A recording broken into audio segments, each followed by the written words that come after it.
കോളേജിൽ പഠിക്കുമ്പോൾ വെർജീനിയ വുൾഫിന്റെ റൂം ഓഫ് വൺ സോൺ എന്നൊരു സങ്കല്പം കേട്ടിട്ടുണ്ടോ?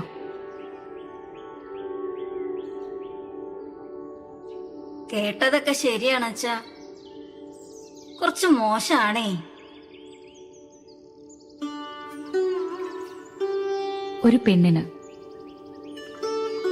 അത്യാവശ്യം ക്രിയേറ്റീവായിട്ട് ജീവിക്കണമെങ്കിൽ